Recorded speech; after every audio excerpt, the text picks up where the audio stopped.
la xoole bët bu weesu nga jóg seen réew yow mi ba sa réew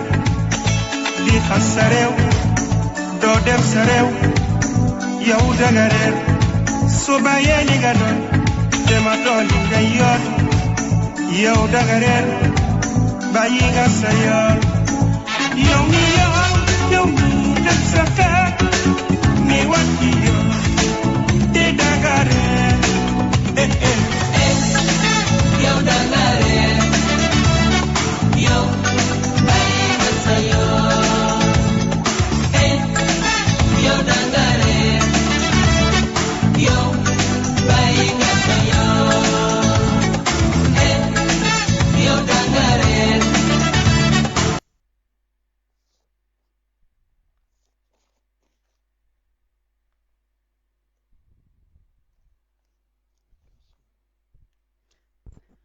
asalaamaaleykum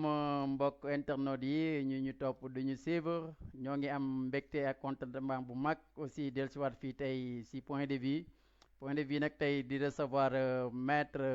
Pape Alioune Ndiaye dëkk Milan donc ñu war a waxtaanee ak Pape Alioune Ndiaye ay ponk yu bëri Pape Alioune Ndiaye nag nekk si barreau di Milan Pape Alioune Ndiaye aussi di yëngu ci mbirum association Pape Alioune Ndiaye aussi di yëngu ci politique. Nekk le coordinateur du mouvement Taxawu Sénégal de Khalifa Sall fii ci Italie avec maître Pape Alioune Ndiaye ñu war a waxtaanee ay ponk yu bari bu njëkk bi dana demee ci Sénégal yu nga xam ne ñoo fi faatu te ñu denc leen fii ci dëkk bi leur situation donc ñu jëm ci waxtaanee ak avocat bi ñuy rappeler que Pape Alioune Ndiaye nekkoon na parmi les 3 avocats yu nga xam ne ñoo doon suivre dossier boobu te signé woon nañu requête boobu xam ne moom la Cour suprême rejeté woon. Avec Pape Alioune Ndiaye ñuy waxtaanee aussi le plan de résilience ou aide destinée à la diaspora force Covid-19 si organisation bi ak suivi bi ak nan la ko diaspora bi accueillir ak ban impact la ci am. ak Pape Alioune Ndiaye aussi ñuy waxtaanee régularisation des sans-papiers ñëpp xam nañu ne jamono ji y a la régularisation qui est en cours ñu bëgg ci waxtaanee ak moom loolu war ci waxtaanee ak moom aussi lu nga xam ne dana jëm ci organisation du consulat général du Milan. Avec Pape Alioune Ndiaye ñu terminer ci politique vu que c'est le coordinateur de Taxawu Sénégal de Khalifa Sall. Maître Pape Alioune Ndiaye. waaw Aliou maa ngi lay nuyu ça va bien di nuyu say internautes. jërëjëf maître kon ñu dugg directement ci sujet bi maître manifestation yi gis nañu ci weekend bi mu bari woon trop Black Lives Matter. Maître nan nga jàngatee cette situation là. Ok si gis naa si man ndax demoon naa participer naa si émission si manifestation bi nekkoon Milan demoon naa parce que je crois que c'était nécessaire parce que déjà en 2020 ñuy soulever ay questions de race donc c'est vraiment malheureux bon li ma ko jàngat nag mooy wane ni bon intolérance ba léegi mu ngi am si monde bi donc justice sociale ba léegi amul surtout aux États-Unis bon parce que kuy wax ci àdduna bi tu prends exemple aux États-Unis donc ci 21e siècle bon mënuma concevoir que bon ñu rey nit yi comme ça froidement surtout minorité yi donc jàngat bi ma ci am mooy boo ko waxee sax dañ naan foog da nga raciste mais man gisuma benn minorité boo nga xam ni mi ngi sentir benn si jugu population boo xam ni blanc yi ñoo foofu je vois que ni fépp fu nga xam ni population blanche moo fa nekk les minorités sont toujours malmenées contrairement que bu fekkee ni jàpp naa daal ce sont les noirs qui plus ou moins ci seen benn ñoo ëpp tolérance parce que tous les minorités qui vivent sous ci joug des populations blanches j'ai vu que plus ou moins amul kenn ku nga xam ni di nga mën a am li nga xam mooy sa droit sa yelleef d'autant plus que ñoom toujours jàpp nañu humanité ak humanisme ak les droits humains ñoom ñooy ce sont eux qui ont été à l'initiative ce sont eux qui ont été l'initiateur mais gis naa ni toujours population minorité yi ñoom ci jugu blanc yi toujours si ay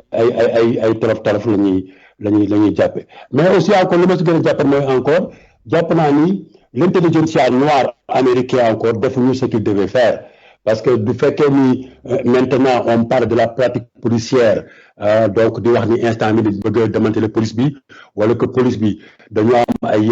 armes yoo xam ne pratiquement comme dañu militariser léegi dañ ko bëgg a changer pour que fonds yi ñu doon def ci police bi léegi ñu yóbbu ko ci communauté bi mais je me demandais du fekkee loolu yëpp amoon temps de Barack Obama donc pourquoi bon aspect boobu bon soulevé wuñ ko réglé wuñ ko d'autant plus qu'il était le président aux Amériques aux États-Unis le président am na ay possibilités yoo xam ne mën na def ay ordre exécutif yoo xam ne pratiquement day appliqué wu toujours sur le champ donc je vois que bon loolu rituel am na ci intelligence noire américaine donc ñoom war nañoo gën a mais maître gis nañu loolu slogan yi bëri na mais lan moo ci suñu responsabilité ci situation bi nga xam ne vraiment boo ñun aussi am nañ ci benn responsabilité bu mag ñun noirs yi en quelque sorte. Nous comme noirs, nous comme africains, nous comme gouvernement africain, am nañ ci benn responsabilité bu mag parce que le droit d'ingérence bi nga xam ni les Américains ils le font quand il leur convient ou les Européens ils le font quand il leur convient. Je pense que nous aussi en tant que diaspora noire, en tant qu'Africains, le gouvernement war nañoo hausser le ton mais ñoom duñ ko def parce que ñoom it comme dañuy maltraiter seen population en général moo taxit ñoom it bon yoo gisoo kenn koo xam ni ci gouvernement yi mu yëkkati kàddu wax wala au niveau de l'Union africaine expliqué donc loolu encore. mais maître est-ce que léegi xeex bi fu mu toll ñii ñun ñu nga xam ne ñoo ngi ci monde bi ñoo ngi ci diaspora bi est-ce que mënuñ woon a xeex bi waruñ ko orienter si autre chose que ay slogan ak di victimiser wu c'est-à-dire parce que vraiment fu mu toll nii noirs yi bëri nañ ñu jàng bëri nañ ñu am xam-xam bëri nañ mais pourquoi mënuñu impacter sur ce changement d'une autre manière que ay slogan ak ay manifestations. Et c'est ce que je disais tout à l'heure l'intelligence noire dafa ñu li ñu waroon def parce que bu fekkee ni parce que vous voyez aux États-Unis vous voyez que des noirs immensément riches non pratiquement ponctuellement la ñuy def ay donations ay 1 million de filles 1 million de dollars fii mais te li ñu waroon def mooy que parce que comme le système américain c'était déjà un système discriminatoire kooku c'est évident c'est un système que ñoom sax xamal nañ ko seen bopp moo tax ñu ngi koy bëgg a changer donc bu ñu xamee loolu les bonnes universités pour nga jàng fii foog nga am xaalis les noirs amuñu liggéey ils sont guettisés amuñu ay possibilités donc man li ma jàpp mooy ceux qui sont bien placés muy les footballeurs les basketteurs les hommes de star ñoom ñoo organiser communauté bi de telle sorte que ñu am les meilleures universités mën a yóbbu plus de noirs ñu dem jàng ji pour mën a dem ci échiquier bi national mais loolu c'est ce qui manque aux États-Unis pratiquement les noirs bu ñu nekkul si way bi ñu ngi ci yeneen trafic yi parce que loolu ils sont obligés parce que c'est le système même qui est discriminatoire parce que bu fekkee s'il y avait autant de policiers noirs dans les rues ou que ñoom ñu dafa benn système bu nga xam ni policier chaque 2 policiers blancs wala chaque 2-3 policiers blancs am benn policier noir mais doon am parce que du fekkee ce sont les policiers qui tuent les gens dans la rue là s'il y avait assez de policiers noirs di ànd ak policiers blancs je pense pas que dina doon am mais loolu il faut que encore mu am instruction mais ces noirs ne sont pas assez instruits donc c'est normal que loolu day am instruction fu mu ñàkk rek loolu il faut seet nañu ko aussi si suñu côté yi ñu nekkee vraiment xale yi jàng yi bari nañ mais dafa manqué benn engagement bu nga xam ne ñoom war nañoo relever ce défi ba ñu respecter aussi la race noire donc moi je crois que fu ñu war a gën a impacter mooy boo xale yi jàng ba pare ñëw aussi jéem a postuler wu ci côté poste yu nga xam ne dinañ fa jëlee ay décision wala décision yi fa lay jógee bokk. Victor vous avez raison parce que gis nga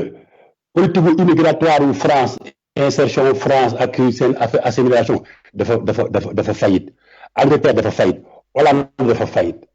parce que moyen bi nga xam ne moo gën a wóor gën a sûr pour abattre les barrières c'est l'instruction jàng rek moo ko mën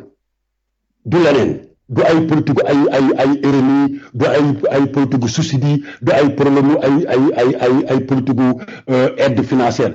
instruction la nit yi fii li ngay jàng plus que barrière nga koy pousse donc d'autant plus que boo gisee instant bi nii l'Italie sax mu ngi changé parce que boo gisee Italie bu njëkk bi ak Italie bi léegi changé na parce que léegi espère boo dem ci Italie dañ fa fekk ay étranger bu dee ci police bi déjà ñu ngi commencé intégré bu dee ci gendarmerie bi muy carabinieri ñu ngi intégré bu dee si wàllu avocature ñu ngi intégré su dee si wàllu yu bëri c'est syndicaliste yi ñu ngi intégré ainsi de suite ainsi de suite loolu mooy wane ni vendre rek moom moo mën a favoriser une vie harmonieuse une vie bu nga xam ne pratiquement dina barrière sociale yi dina bon du am connotation principale mais bu dee ko yoon yeneen politique yëpp. mais maître constaté nañ ne ñoo ngi jàng bëri nañ ci syndicalistes yi bëri nañ ci yenn instances yi mais ba léegi lu ñu noté mooy que ne boo dafa des engagement bu nga xam ne communautaire lay nekk ñoom dañuy bu ñu jàngee wala ñu suivre yenn postes yi est-ce que aussi danañ ñëw drainer cette communauté bu nga xam ne bon ñoom loolu moo war a nekk seen sacerdoce parce que ñoo ngi rappelé au temps de Obama il avait abandonné des postes d'avocat et nga xam ne ay cabinet mu ngi doog a génn pour dellu pour sensibiliser conscientiser aussi sa communauté mais gisatuñu loolu léegi maintenant. gis nga loolu boobu laa wax donc il faut que donc mooy intellectuel noir l'intelligentsia noire jël am beneen doxalin bu bees mu xam ne doxalin bi ce n'est pas parce que da ngay nekk noir nga am réussite nga dem dëkk ci quartier blanc yi pour wane ni yow déjà t'es intégré loolu moom moo ci sax fini tout boo gisee am na benn cas bu xewoon bi Omar Wade yi waaj a jeexal professeur Gates dafa demoon benn mission bi muy retourné mu fàtte caabeem dem ci benn moom mi ngi dëkk ci zone boobu ay blanc yu aisé ñoo fa dëkk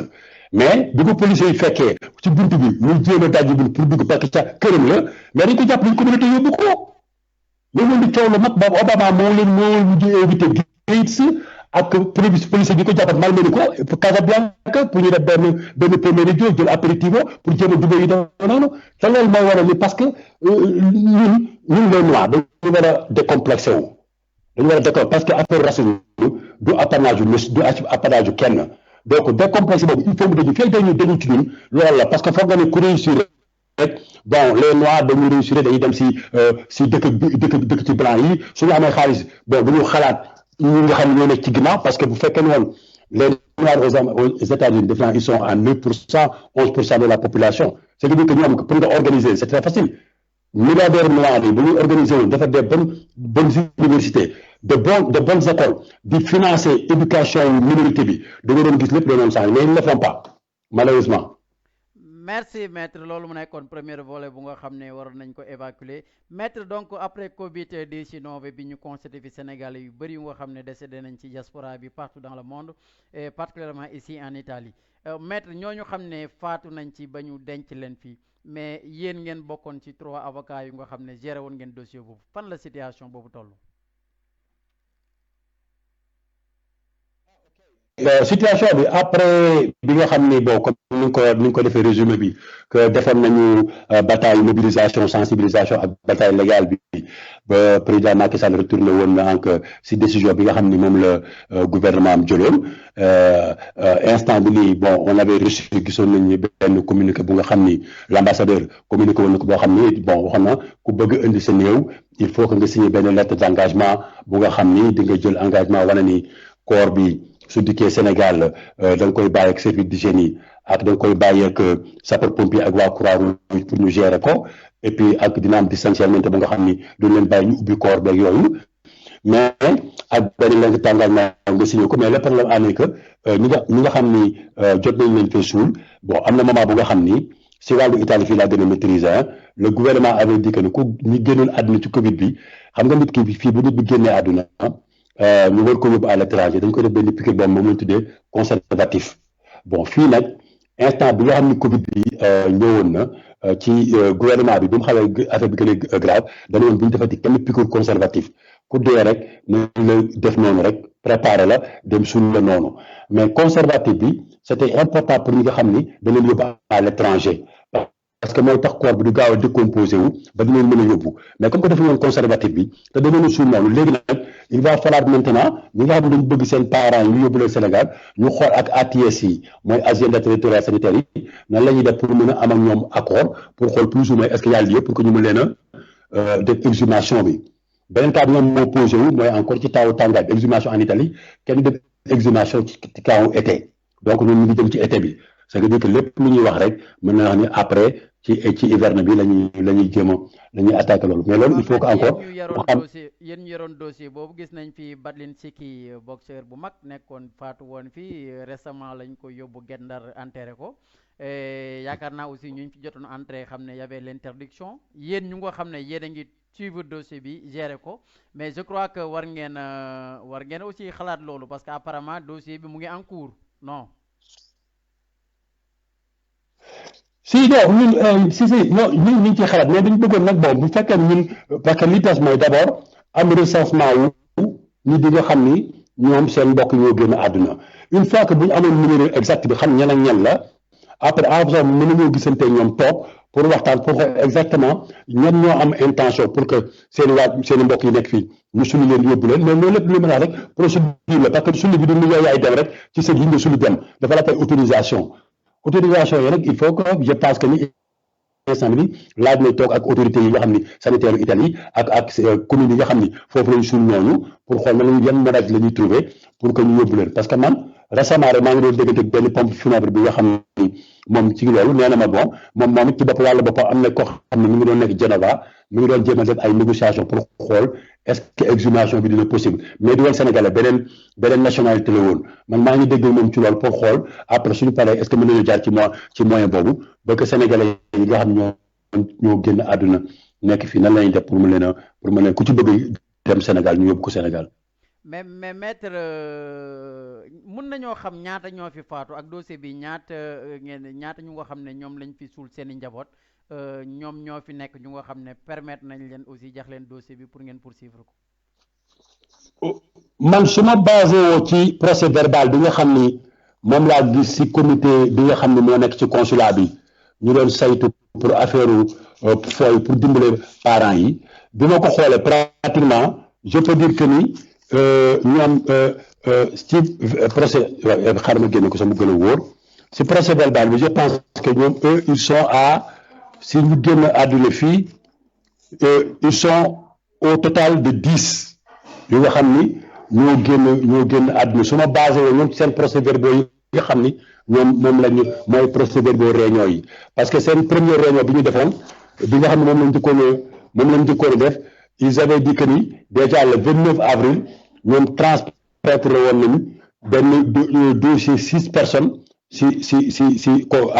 ambassade de Rome bi ñu defee seen beneen réunion bi le 19 ci procès verbal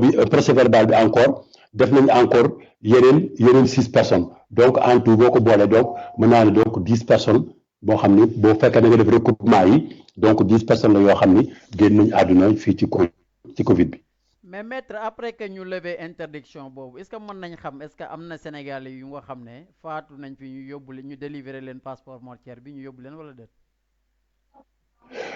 à mon avis nag man awma information boobu mais yaakaar naa ne bu fekkee bu cas bi subsisté woon yaakaar naa ne famille yi duñ doon tardé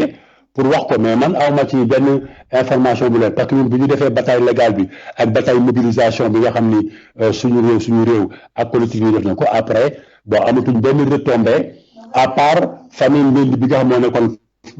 France dama déggoon ni ñu ngi doon préparé pour évacuer ko mais au niveau de l'Italie moom sincèrement pour wax dëgg rek aw ma benn kenn sax daa ci xam koo xam ne xam naa ko personnellement koo xam ne génn na àdduna xam naa jabaram parce que jabaram joxoon nañu dossier par rapport ak sëñ Amène Ndiaye joxoon nañu dossier bi ñu bokkoon ci affaire bi mais xam nga mais ñeneen ci def moom sincèrement je ne sais pas est-ce que yeneen ñëw fi ñu dee est-ce que yóbbu nañ leen wala yóbbu leen ou pas. jërëjëf maître kon donc ñu dugg ci beneen point bi bu nga xam ne day concerner plan de résilience ou aide destinée à la diaspora force Covid-19 maître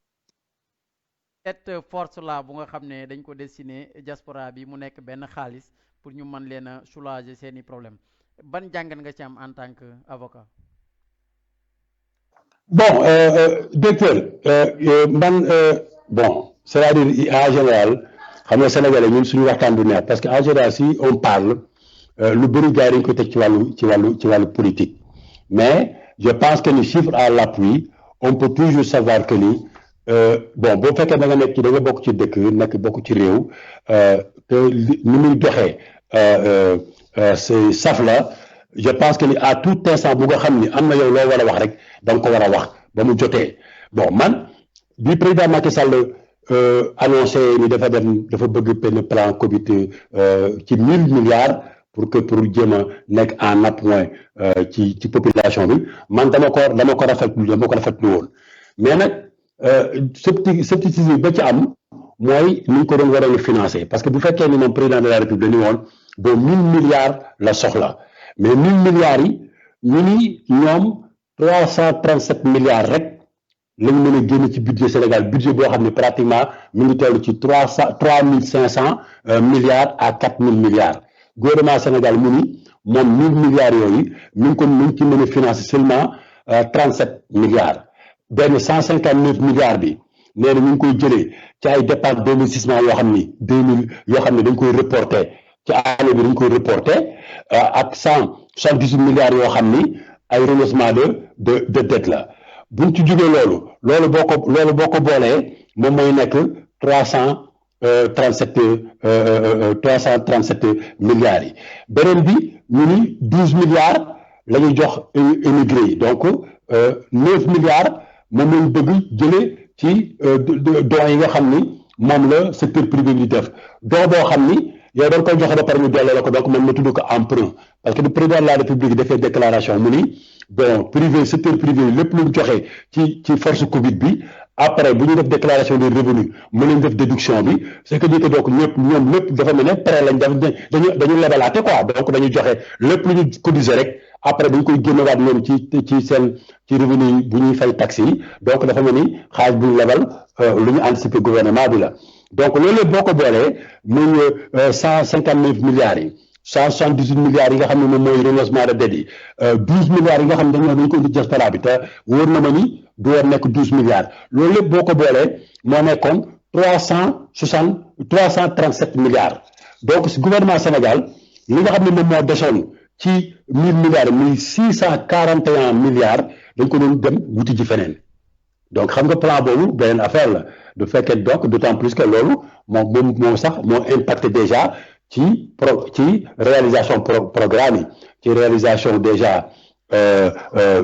ravitaillement yi ñu jox population bi moo réalisé encore ci xaalis bi nga xam ni dañ ko war a yóbbu ci diaspora bi mooy dara matul donc ba léegi au Sénégal sur 553 communes le ministre Mansour Faye nee na ñu ngi couvrir seulement 136 communes donc mën naa wax ni plus de 300 et quelques communes ba léegi dara yeggugul foofu te ñu ngi jógee président de la République mi ngi defoon annonce bi le 3 février non le 3 avril. impact nga gis ne moom la am ci diaspora bi cette force Covid 19 ak yan jafe-jafe nga la ci population bi rencontré vu que ne aussi yow yaa ngi bokk ci ñaari association yi nga xam ne mooy l'association des Sénégalais de Milan bokk aussi FASNI. mais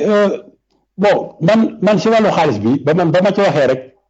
laa demoon après bëggatuma jël bi ba ma ci wax ba pare bind publier wax li nga xam ne moom laa xalaat d'une manière scientifique wax ni man daal lii laa ci xalaat gëm naa ni nekkul beneen bi nag question de social la parce que ñun je pense que ñoom mënuñoo yàgg ci réew mi def ci dëkk nga def ci réew 10 ans 20 ans 25 ans 3 mois de confinement rek nga bëgg yuuxu te yow say ay maw la ñu ngi Sénégal goro ñu yett ñu nekk foofu nekk ci ay difficulté donc man 12 milliards yi man gisuma woon opportunité bi pour ñu ñëw ci diaspora bi gisuma ko woon parce que d'autant plus que fii en Italie dëkk fu nekk yaa ngi dégg ñuy jël dajaleen xaalis ñu toll ci lii naa benn communiqué ñu toll ci 100 000 euros Sénégalais yi dajale nañ ko jox nañ ko institution italienne yi bon ci Sénégalais yëpp quoi donc 100 000 euros yooyu. mais maître xanaa kañ orientation bi moo lay metti mais 12 milliards yi moom waroon na am njëriñ aussi pour diaspora bi. non 12 milliards jël ko pour jox ko laa pour jox ko ay nit pour ñu def ko lekk parce que dañu leen di dimbale man loolu laa gisul pertinence bi parce que bu fekkee ni ku yàgg ci réew mais 3 mois mën nga war a mën a yëngal 3 mois yoo xam ne démb ñoo liggéey yor salaire je pense que ni war nga mën a am lu tuut loo xam ne mën nga dundal si nit. voilà et puis d'autant plus que Sénégalais ñoom dañuy jaay amul kenn ku nga xam ne yow rek yaa dëkk da nga dëkk ak say morom nawle si ay kër sa kër yooyu du ñëpp ñoo jaaykat am na ñoo xam ne bu ñu taaba tag ñii bu ñuy jaay ñii dañuy liggéey mais dimbalante bi am na fii xam nga donc 100 000 euros yooyu nga xam ne Sénégalais ñoo ko dajale jox ko autorité italienne yi mooy wane ni ñun on n'était pas dans le besoin xam nga ay 300 euros ñu jox benn nit ay 300 euros mais qu'est-ce que ça va régler mënu régler dara xaalis boobu ñun woon bëgguñu ko nañ ko jël Sénégal ñu defe ko leneen man je pense bëggoon naa ni yaakaar naa mooy opportunité dépense bi foofu la woon mais pas indi 12 milliards yoo xam ni déjà fii boo defee calcul yi sax il paraît déjà boo defee recouvrement par rapport ak ñoom seen procès-verbaux yi daanaka 172 personnes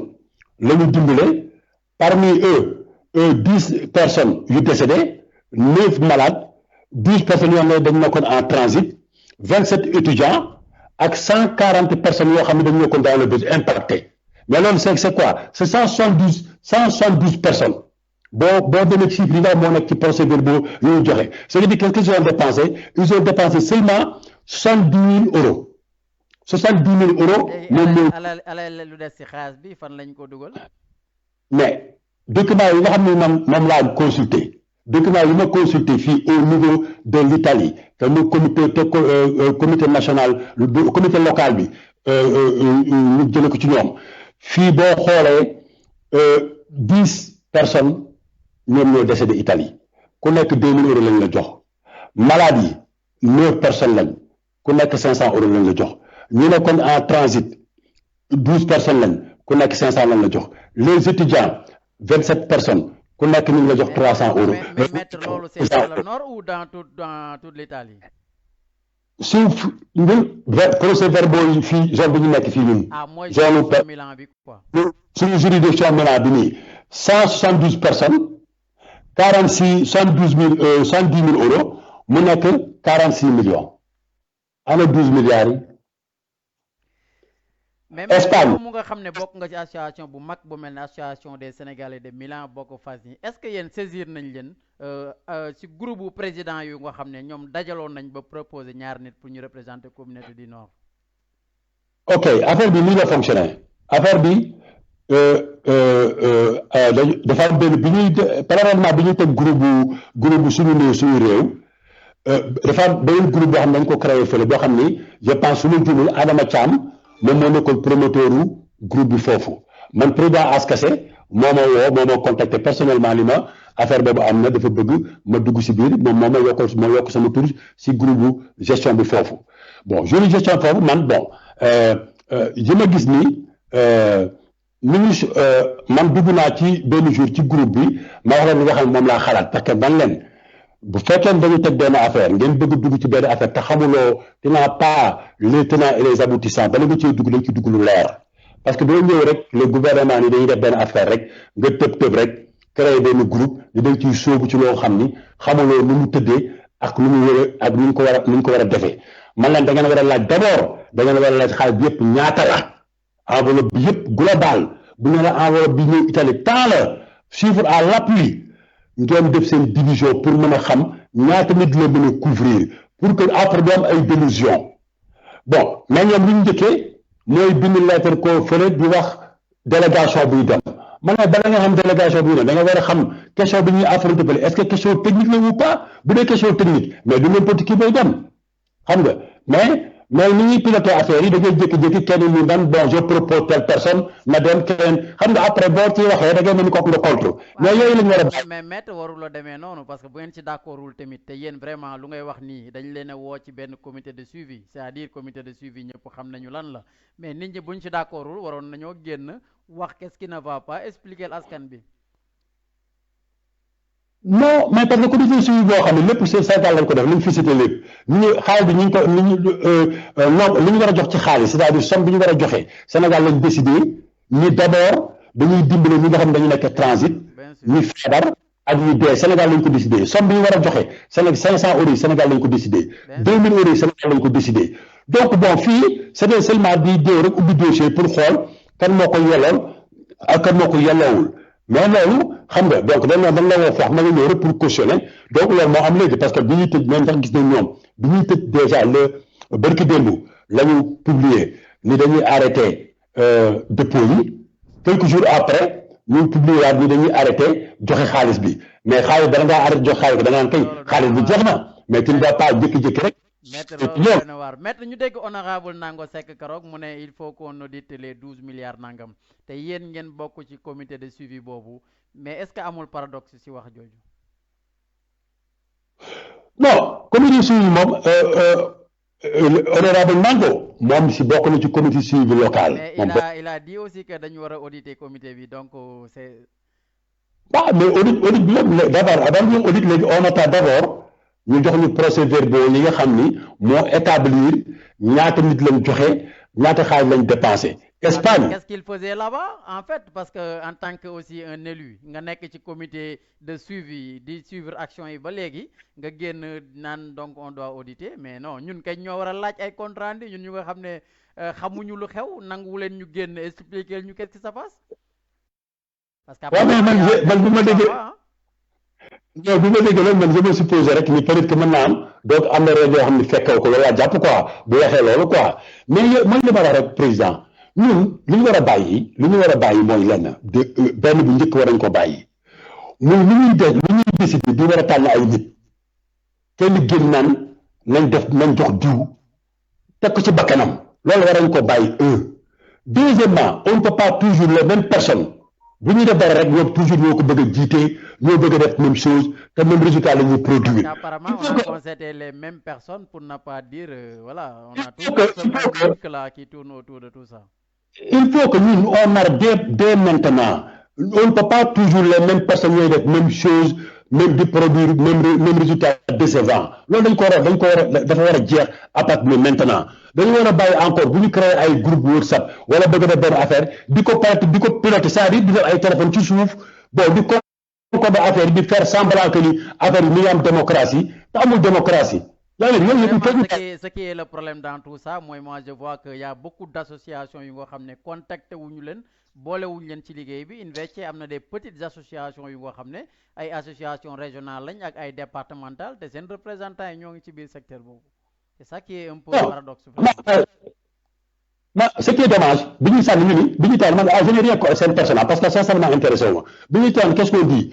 parce que résultat bi laa xam a day jëw kenn mu ni loolu nañ jël président association Bergamo mais association Bergamo mais tous les Sénégal président association Bergamo mën naa nekk association boo am importance mais tous les Sénégalais ne sont pas dans les associations donc du critère bi ñu war a tànnee comme daal war a dem représenter communauté bi du parce que ce n'est pas parce que mooy président association Bergamo donc dana nañ ko tànn mu dem représenter man li ma foog mooy bu fekkee ne fa ñuy dem ay techniciens ñoo fa dem dañoo war a xool ñi nga xam ñoo war profil technicien ñu yóbbu leen foofu bu fekkee ne fa ñuy dem ay profil diplomatie ba fa am ñu xool ñoom dañoo mën a maslaa ñu yóbbu leen foofu mais ni ñuy defee nii moom dañuy piloter affaire yi te toujours même résultat bi te kenn du jël responsabilité ëllëg nga ni man dootuma jël ko toujours rek bu dara jotee ñu yëkkati seen loxo et puis di produire toujours des résultats décevants yoo xam ni parce que Espagne au moment que où Espagne ñoom nee nañ ñoom joxe nañ 1196 personnes dépensé nañ 391 000 euros ñun fii boo defee calcul yi au nord 70 000 euros rek lañ def lañu dépensé ñu ngi couvrir seulement 172 personnes au moment où Espagne dañoo joxe seen xaalis. mais le problème mooy les gens ne sortent pas pour expliquer lan lañ def ak qu'est-ce qu'ils ont fait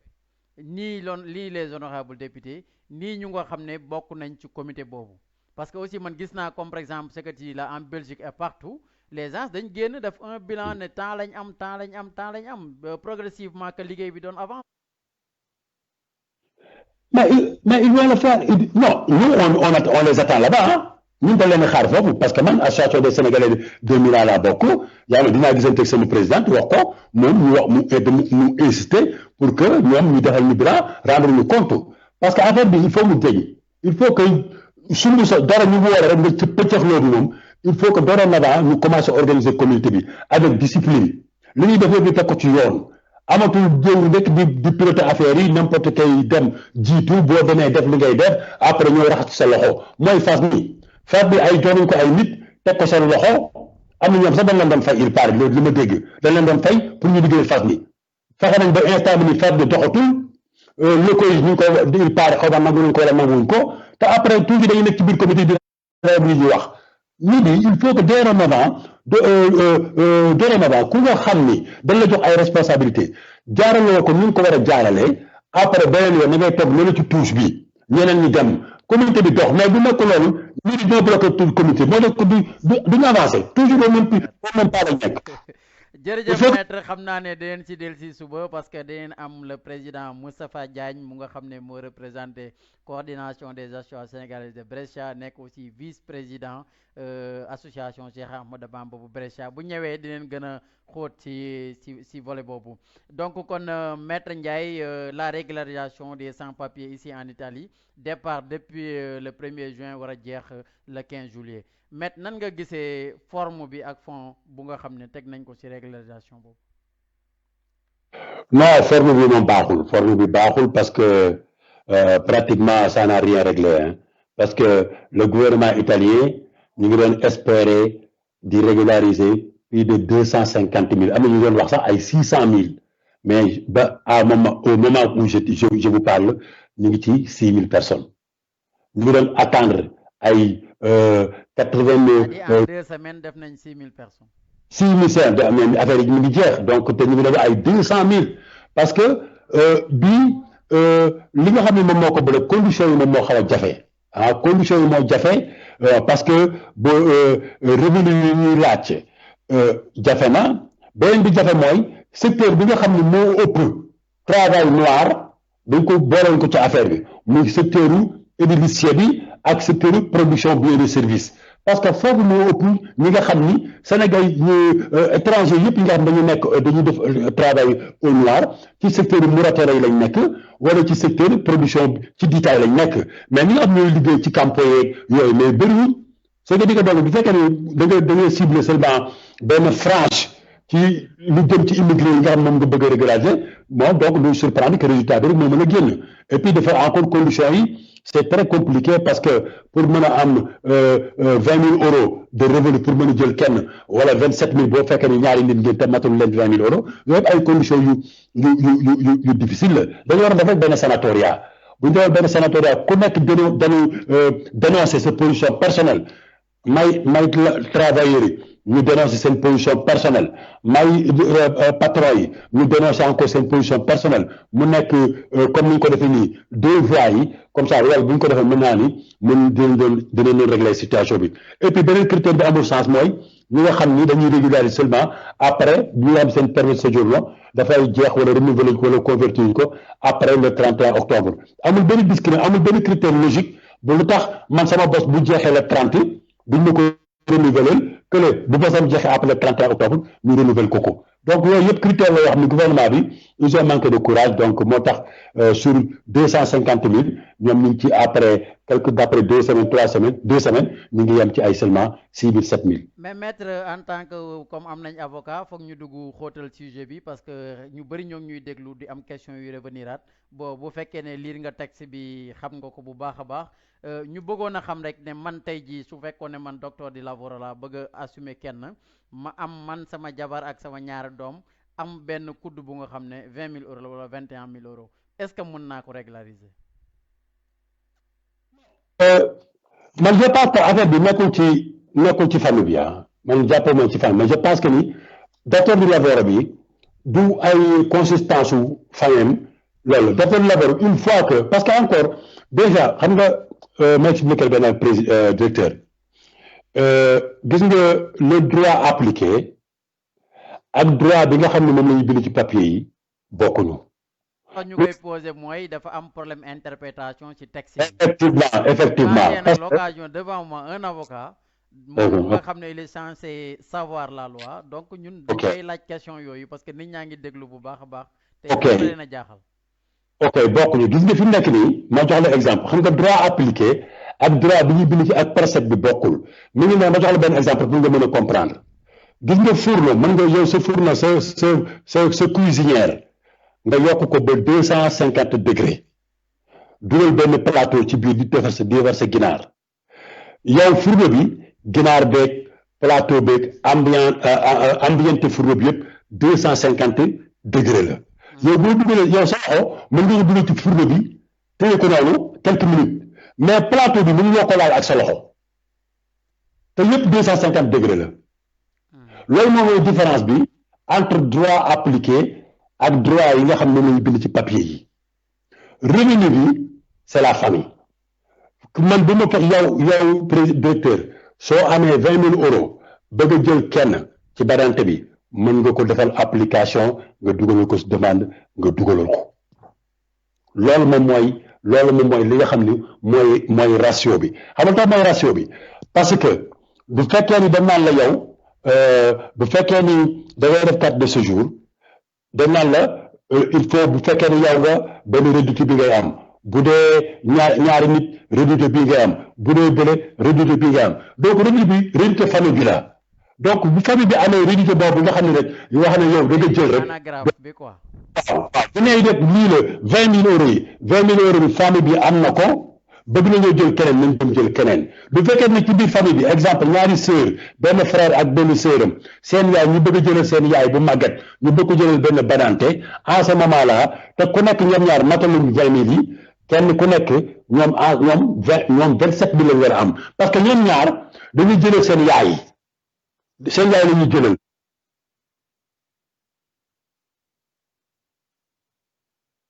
wax dafa am solo tey dama dem Sportello am ku ma interprété ne ma moom dafa mag la moom la ak yaayam ak doom ji mooy italien moom ak yaay ji amuñ carte séjour mais am nañ réduit de 40 000 euros seen famille mais doom ji dafay jàng est-ce que mën nañ ko jaaree à travers doom ji pour mën a régulariser benn badante parce que papa ji tax dafa am benn invalidité de 71%. xale bi bu fekkee ne dafa ku ndaw la mineur la amul. xale bi majeur la dafay jàng nag. mais jabar ji bu ñu boolee seen réduit yi mat na 40 000 euros. mais xale bi ban nationalité non mën na ko def si. non mën na ko def mën na ko def léegi li ci am solo mooy loi bi li nga xam ni moom la war a sàmmonteel moom ci boppam muy que. réducte microfamilial bi la donc moom bu ñu ko yóbbu réducte microfamilial bi lay yóbbu yëpp moom wane ni moom c'est la famille mais moom mën na assumer rek mën na assumer rek. maître am na ñeneen ñu laajte ñu ne ñoom famille lañu mais dafay liggéey day liggéey nekk asilo politique la yore léegi mu ngi liggéey ci asile bi comme contrat bi mu ngi ciy liggéey. am na déposé na ñu koy jax 6 mois il demandait est-ce que mun na renoncer à cet asilo politique boobu pour mën a déposer ci kayit yi. non na demande conversion bi asile bi rek asilo bi lay demande conversion beneen motif jaru muy renoncer parce que moom déjà mi ngay benn titre de séjour boo xam ne asilo la moom na demande rek ñu defal ko conversion bi. jarul mu koy muy renoncer.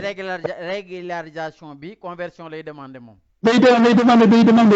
demander conversion pour que séjour bi nga xam ni moom la yor nii muy séjour pour asilo dafay demander pour que ñu defal ko conversion bi. mais day fay 500 euros yi. bon non je ne pense pas que da koy fay parce que bu fekkee dafay demander conversion non conversion bi waru ko fay parce que 500 euros yi pour bu fekkee ni. yow da ngay def contrat bu bees wala da ngay dénoncer benn position boo xam ne déjà am na ba pare parce que boo lire loi bi am na benn partie boo xam dafa xam ni yow da ngay def contrat ba te daal da ngay commencer tey wala da ngay dénoncer benn position boo xam ni déjà amoon na dans le passé donc ñaari séjour yu ñu leen di jax dafay nekk ci séjour provisoire yi nga xam ne par 6 mois lañ leen koy jax mais dem commission définitive pour nekkul définitive nekkul loo xam ne dañ ko accepter. accepté guñ ko mais xam nga dañ leen di jax 6 mois ba ñuy dem commission ba valider ko wala ñu rejeter ko. waaw non man moom non je ne vois pas non gisuma la bu tax muy renoncer ci titre de séjour parce que titre de séjour moom boo ko xasee ba am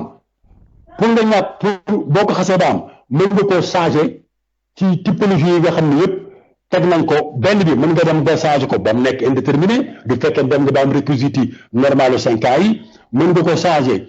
du fekkee ni dañ la ko jox pour motif humanitaire mën nga def conversion bi boo amee travail pour mu nekk motif de laboro donc je pense que ni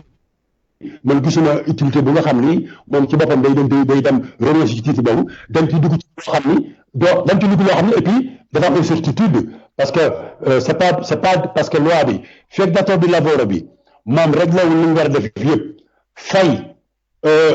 progresser parce que au-delà des 500 euros yi muy fay am na yeneen somme yoo xam ni war na ko fay muy contributif figuratif yi yooyu yëpp ñu ci loi bi mais gars yi nit ñi li ñu basé wu rek mooy li ngay fay noonu muy 500 euros yi mais am na yeneen somme yoo xam ni après il dañ ko war a fay fisc bi donc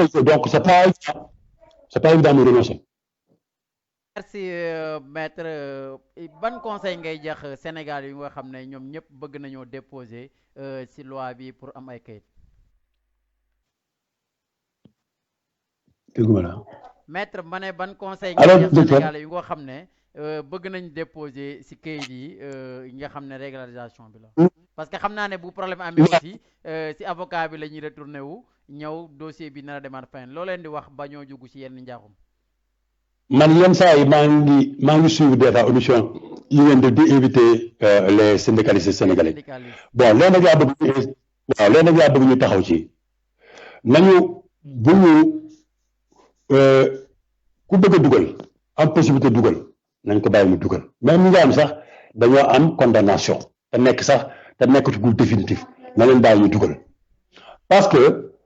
ñun suñu ordonnancement juridique fii en Italie dafa am nu mu tëddee. nit ki administration c'est vrai administration moom moo jël ay critères am di ko teg mais critères yi administration jël ce n'est pas dit que critères yi administration di jël c'est toujours conforme à la loi parce que ñoom mën nañoo wax ni ki nga xam ne dafa am condamnation non in via définitive mooy condamnation moom ni même bu fekkee nga am condamnation même bu fekkee définitive sax ñun yow doo dugal mais kooku dafa am benn principe bu nga xam ni inconstitutionnel Italie boo xam ni moom dafay heurter constitution principe boobu mooy principe bu non colpevolezza bi nga xam ne dafa am fii principe bu la culpabilité mënuñu ko assermenter déclarer ko fekk amuloo condamnation définitive c'est-à-dire que man tey jii bu ma bëggoon a dugal ma nekk procès bëgg a dugal ñu condamné ma tribunal premier degré ma def appel ñu ne ma yow mënoo dugal parce que déjà am nga benn condamnation mais ce n'est pas définitif mais man mën naa dem cour suprême mu rébaltare lépp yaa ngi maître yow daal lu ngay conseiller gars yi mooy nañu bàyyi sénégalais yu nga xam ne bëgg nañoo dugal même bu ñu amee condamnation nañu dugal après ñu laisser ku am date de l'aveur bu la jël boo xam ne liggéey yor na capacité de revenu bi bëgg la jël nañ la bàyyi nga dugal parce que booy dugal sax laajuñu la ay casier judiciaire rek ay des choses comme ça yow dugalal boo dugalee du fekkee da nga nekk ci procès parce que procès bi parce que kayit bi bu ñu lay jox kayit bi d'ici procès bi procédure kayit bi mën na bañ a gaaw pare que ñu la jox la ko dans 3 ans dans 4 ans mais instant boobu mooy nga am condamnation pénale def réhabilitation boo defee réhabilitation le magistrat de surveillance jox la sa décret de réhabilitation waaye ni yow defoon nga jaaxum mais parce que magistrat de surveillance lu muy xool day xool yow ba nga defee délit bi ba ngay demander réhabilitation est-ce que yow comporté nga benn mais décret boobu ça a un poids décret boobu réhabilitation magistrat de surveillance bi la jox ça a un poids bu ngand la am ci procédure administrative moo tax man dama bëgg daal nañ bàyyi gars yi rek ñu dugal loi bi luñ bind ci kayit yi ak li am ci cour de tribunaux yi yàlla ak yàlla la bokkuñu. merci maître je demandais aussi am na ay questions yu fii jaar man dama nekk en instance donc maa ngi am asile politique di am 6 mois yow avocat nga est-ce que man mun naa renoncer à cet asile bu nga xam ne maa ngi xaar pour dem commission pour jéem a régulariser ma situation est-ce que c'est facile à faire ak bu fekkee mën na nekk nan lañ koy defee. xam nga encore loolu le problème biy posé wu d'abord mooy d'abord entre yow ak administration parce que man bu fekkee dama ñëw muy demander asile ma raconté ni man dama am ay problème racial moo tax ma jóge sama dëkk wala problème yële moo tax ma jóge sama dëkk mais yow boo nañ nga mën a ñëwee ci dëkk bi boobu déduire motif boobu ba pare xëy un beau jour ni man loolu ma waxoon yëpp nekkatul léegi damay parce que yow sa présence sur territoire bi loolu moo ko motivé parce que bu nekkoon loolu amul nga expulsion bu yàgg. yaa ngi def parce que yow sa présence sur sa présence sur territoire bi lu ko motivé mooy yow da nga ni da nga jóge ci dëkk par motif lii moo tax nga jóge sa dëkk ñëw dëkk bi fad la jox la papier boobu yow nga xëy un beau jour nga ni ah man loolu ma waxoon kat léegi damay renoncer léegi gis naa liggéey amul chance li am chance kay mooy que yow ñëw nga ñu fat la jox la ay document léegi loi bi permettre nga def conversion yaa ngi liggéey nga def conversion de motif humanitaire bi nga jële ko nga def ko motif de travail. merci maître yaakaar naa ne loolu raisonnement bu yanu maanaa la vraiment xaw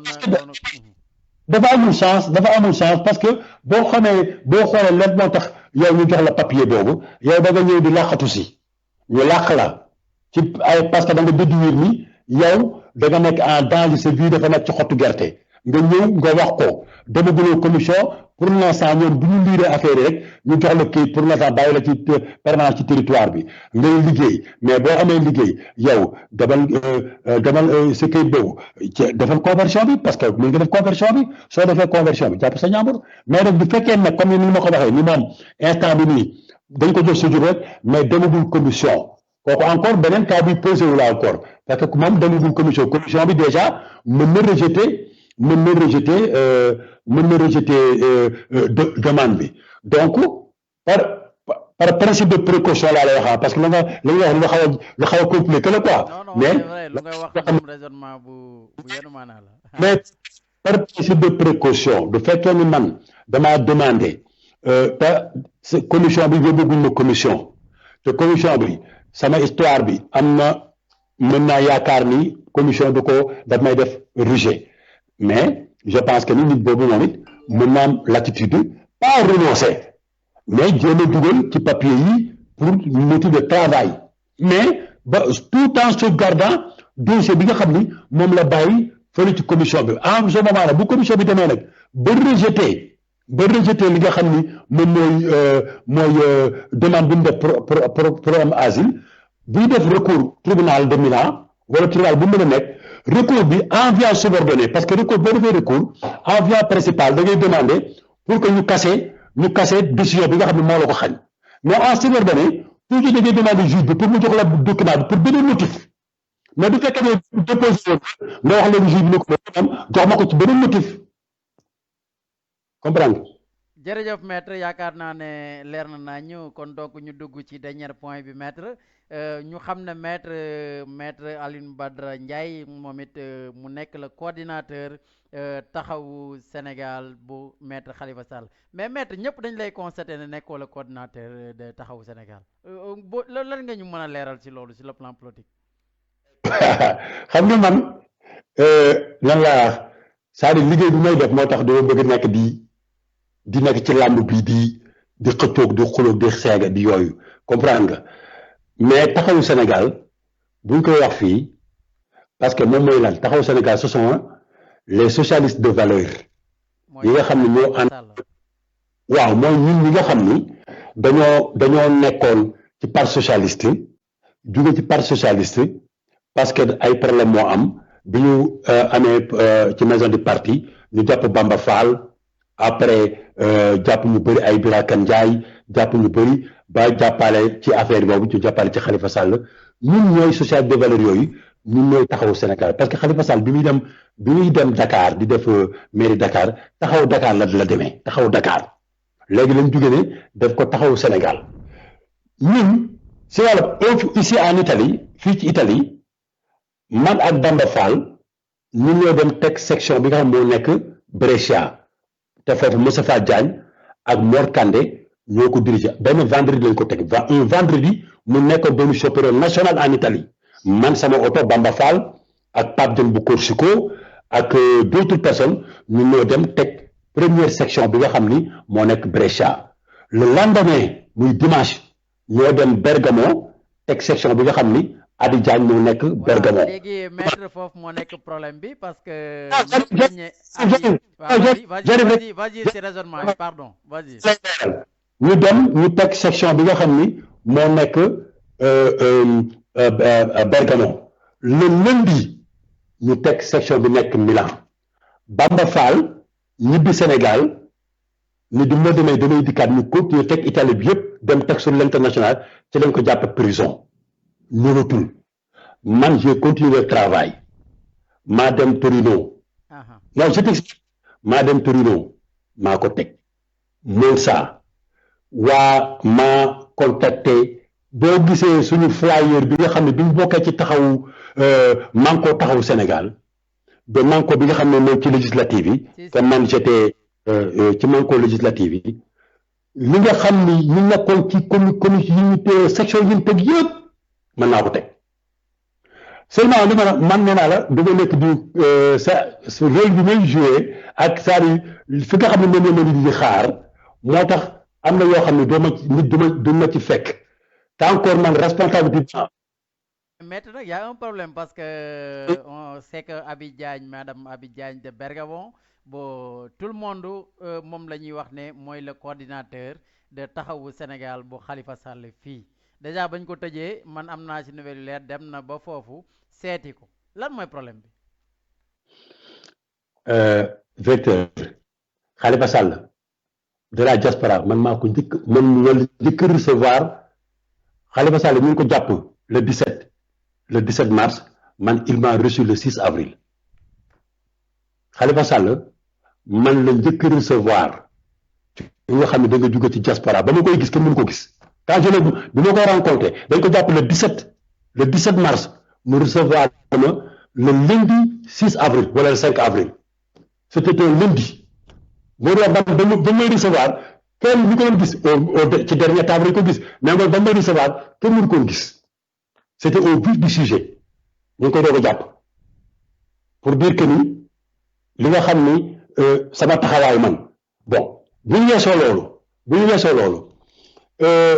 c'est vrai coow li bëri na c'est vrai soxna Abi moo nekkoon suñu candidat si législative yi man suppléant laa woon si législative yi parce que fallait que ñu doon respecter ay questions de parité des choses comme ça mais yooyu ay détails c'est jarul sax ma ciy dugg di expliquer mais Italie gi bu ñu koy wax ci taxawu Sénégal c'est nous les socialistes ñun ñoo changé suñu coordination du parti socialiste bi nga xam ne dafa àndoon ak Tanor ñoo ko changé tuddee ko taxawu Sénégal suñu coordinateur le coordinateur légitime moom mooy yow maître Alioune Badara Ndiaye et le coordinateur. man ci boppam parce que Mame Malick Ba moo nekkoon suñu coordinateur ci parti socialiste Mame Malick Ba moom àndul ak Khalifa Sall mi ngi ci beneen côté bi Ngay Loum ak Moustapha Diagne ñoom ñooy 2 vice-présidents yi Ngay Loum moom xaritu Tanor la donc ci Tanor la resté Moustapha Diagne ci ñun la bokk moom moo yor section Brescia mais taxaw Sénégal section yi fi tegu yëpp man maa ko fi teg ak Bamba Fall bi ñu jàppee Bamba Fall le reste man maa ko fi teg su ma xamoon nag loolu su ma xamoon da nga doon posé question boobu daa leen indil document bi nga xam ne section yëpp ci la nekk da nga gis ko ak nom prénom numéro de téléphone ak ku nekk dëkk fa ñu nekkal dëkk ba Maam Jaara bi nga xam ne moo ñu nekkoon Torino te man maa ànd ak gars yi ñu dem tegal ko bi ñu defee législative yi Manko taxawu Sénégal ci Italie foofu rek la gagné bureau de vote yëpp ba mu des benn Manko taxawu Sénégal moo gagné Torino bureau de vote yi nekk Torino yëpp ba mu des centre de vote bi moo gagné bureau de vote yëpp ba mu des benn te kooku militante boobu man maa dem tegal ko section organiser ko section bàyyi ko foofu jox ko ay moyens ba mu gagné loolu gagné. mais léegi maître lan mooy perspective taxawu Sénégal fii ci Italie. bon léegi Dakar incessamment nee nañ ñu ngi organiser Dakar mi ngi organiser wu bon Khalifa Sall c'est sûr que moom intention c'était de faire le tour de l'Italie le tour du monde bi mu génnee pour dem dina ñëw fii mais ñun daal li ñu war a def fii fi nekk nii ñun ñi nga xam ni ñun bëgguñu parce que socialistes yi rek mënuñoo gagner il faut que ñu groupe massification ñi nga xam ne ay sympathisants lañu muy groupe bu Soxna Abi parce que ñoom mouvement fal Khalifa Sall lañu yor mouvement fal Khalifa Sall parce que ñun yoruñu mouvement fal Khalifa Sall ñun dañoo jël coordination par socialiste bi nekk Italie la ñu changé def ko taxawu Sénégal mais am na ñoo xam nag dañoo yor seen ay mouvement ñun mënuñu leen koo bañal mais ñu nit dañuy bëgg na ñoo liggéey ak ñoom parce que ñu leen tàndoo la main parce que ñaari loxo rek ñoo mën a jàppoo ñoo mën a raxalante ñoo mën a defarante ñun rek socialité des valeurs yi mënuñoo gagner benn élection il faut que ñu def ay coalition ànd ak ay mouvement de soutien ànd ak les amis et sympathisants de Khalifa Ababacar Sall ànd ak encore yeneen partis politiques yi mais fii en Italie li ñu def mooy organiser wu parce que je vous dis Moustapha Diagne mi ngi fële moo nekk Brescia Pathé Ndoye moo nekk Verdagna Mame Diarra moo nekk Torino Badara Diallo moo nekk Pisa Pape Dieng moo nekk Corsico man maa ngi Milan Pape Seck moo nekk Monza ñëpp ak ku ñu ngi fii Cinisello Babacar Mbodj moo nekk Cinisello donc fu nekk suñu ay section mi ngi fa léegi le moment venu nag parce que moment bi nekk ñu xam nga bon en général danaa ko li gën a soof mooy am na ñoo xam ni politique dañ ko foog ni politique nekk ci ay faction la kii nekk fële xëccal bàyyi mais loolu politique njëkk yi yu yàgg yi la politique bu bees yi politique proposition da ngay proposer di def sa xaalis di financer di contribuer ak ay idées c'est ça la politique mais pas parce que de faction ñi ànd ak Bamba Fall am na ñoo ñoom loolu foog mooy po ñoo la c'est pas pour ñi ànd ak Barthélémy Dias xëcc fii dóor fii c'est pas la politique boobu moom bu yàgg ba la politique mooy li maître Pape Alioune Ndiaye moom la ñu recevoir woon tey ci point de vue maître ñu bàyyi la nga tàggoo émission bi jeex na. waaw mais directeur maa ngi lay nuyu di la sant di ñaan yàlla sa affaire bi yàlla na ko yàlla jugal ba mu nekk ay chaînes yoo xam ni all news ñu koy dégg fu nekk yàlla mën na ko bon di ñaan encore suñu député yi ñoom nga xam ne ñoo ñu nekkal à l'Assemblée nationale ñu fexe ba yéen ñi nekk fii ci presse yor presse en ligne bi yooyu ngeen am encore financement yi parce que c'est très important parce que boo leen amee ay moyens rek bon kàddu moodu yi nañ ko gën a mën a dégg fu nekk parce que yéen bu fekkee bu ñu amee victoire ci suñu opposition rapatriement corps yi yéen def nañ ci rôle bu am solo ci live yi ngay def ak li ñuy tapage médiatique bi donc bon man maa ngi leen di remercier di ñaan yàlla rek ngeen am ay moyens ba mën a couvrir depuis monde bi yëpp Italie Sénégal tout le monde di remercier encore. jërëjëf maître c'était point de vue daloon fi maître Pape Alioune Ndiaye nekk Baxaw bi Milan ñu waroon a traverser nag l'actualité bu nga xam ne moo nekk fii ci Italie ak tuuti politique maître ñoo ngi lay nuyu di la gërëm bu baax a baax ci wuy si bi point de vue di leen jox rendez-vous ci beneen invité ci beneen numéro ak beneen thème jërë ngeen jëf.